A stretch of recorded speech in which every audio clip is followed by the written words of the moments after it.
Now, this is the most important step in credit repair. How to build a winning escalation strategy. What is a winning strategy? What does that mean to escalate to win?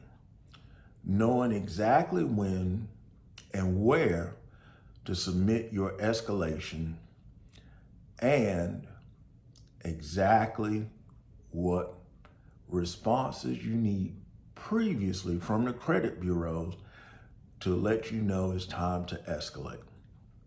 So, when you're doing credit repair, whether it's you hired someone or you're doing it yourself, there's a point in where you have to acknowledge it is time to escalate. And this point will be different depending on the account, the credit bureau responses, the number of rounds that you've already gone through. But they all, before you escalate, you have to start with a good foundation, meaning you've placed a security freeze on your secondary credit bureau. Your first round, you included a copy of your driver's license, Social Security card, and utility bill. The response that you got from the credit bureau, you identified that response and say it's an account verified, which is the response 90% of dispute letters will generate from the credit bureau. An account verified is a violation of your consumer rights.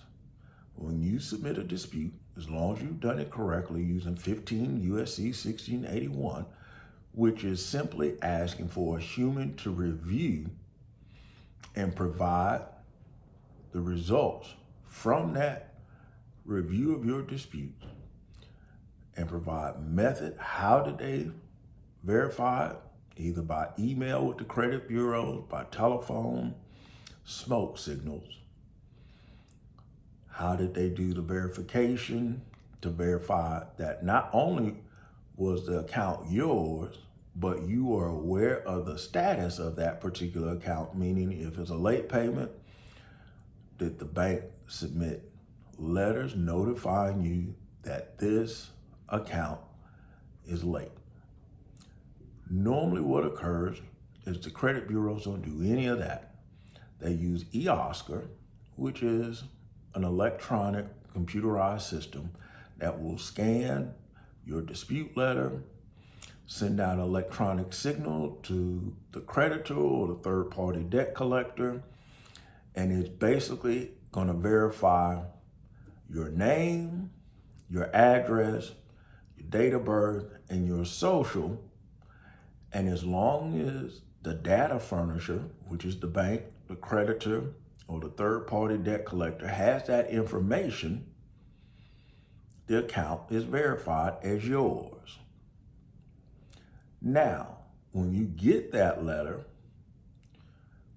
is knowing when to escalate. Now, in the first round, if they state that the account is yours, this is not the time to submit a CFPB complaint, actually, nor is it the time to submit an escalation to the corporate office. In the second round, you want to ask a specific question as if you are dealing with someone who didn't understand the first question. Hey, I got your response.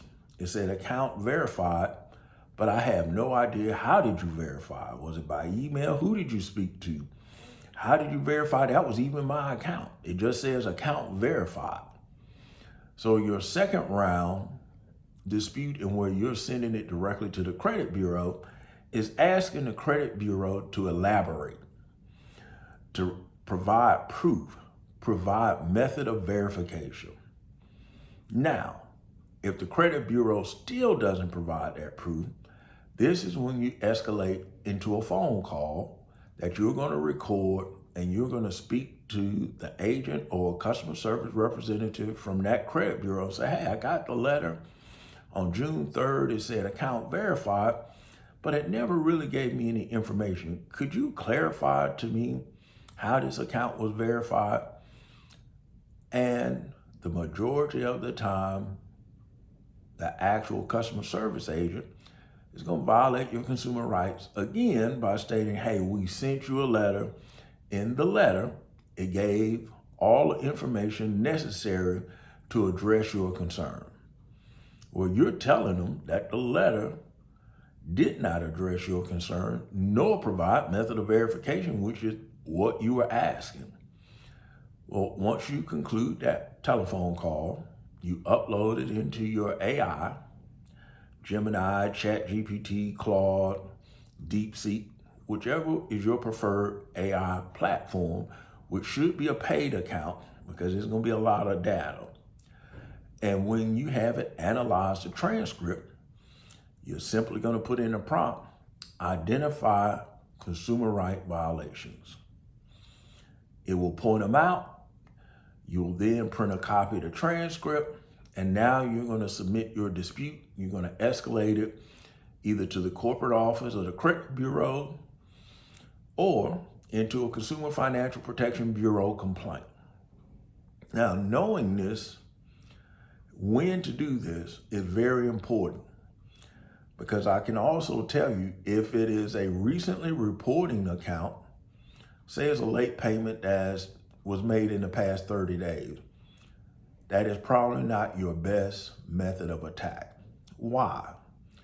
Since it's a recent late payment, you can actually submit an escalation too early and force the bank, the lender, or the data furnisher to actually provide proof or method of verification.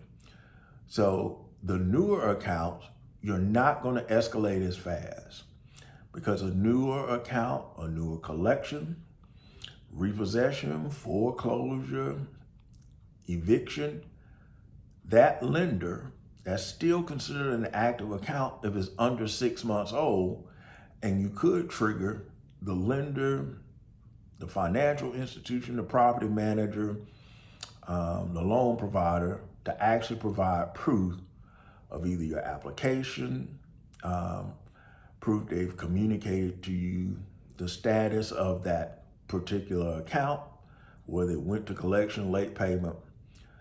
So escalating on those accounts, I'll make a separate video knowing when to escalate on newer accounts. On a newer account, you're not going to escalate as fast. The reason being, you do not want them to provide method of verification, because if they do provide method of verification, that means you're going to have to work longer to get that account removed.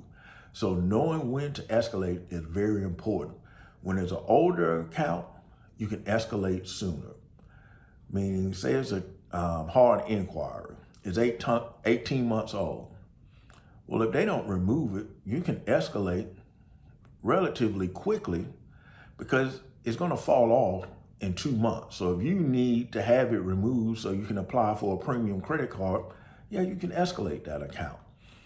If it's a collection that's over 5 years old and you're trying to get it removed so you can buy a home, you've done 2 to 3 rounds of dispute, yeah, you can. That's one you can safely escalate because it's almost at its reporting time limit, which is 7 years, and is not active. If they haven't gotten the money and it's been in collection for 5 years, typically they're not calling you or sending you emails or letters. They've probably written it off, and it's easier to address. So knowing when to escalate is extremely important.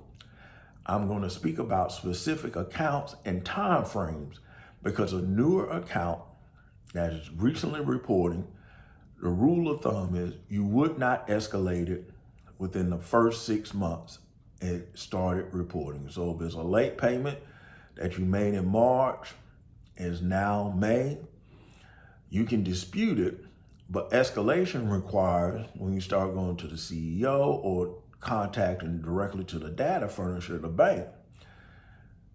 That is not something you'd want to do on a newer account, or newer repossession, charge-off, collection, bankruptcy. you'd want to wait to escalate on those so you do not force the lender or the collection agency or the property manager to actually submit the correct information. You want to give them time, and you want to never pursue the data furnisher, meaning the bank, the property manager, the lender. You always want to pursue the credit bureaus when it's a newer account. So knowing when to escalate is extremely important, and knowing where to escalate. You can escalate some accounts directly via email, directly to the CEO of the particular credit bureau.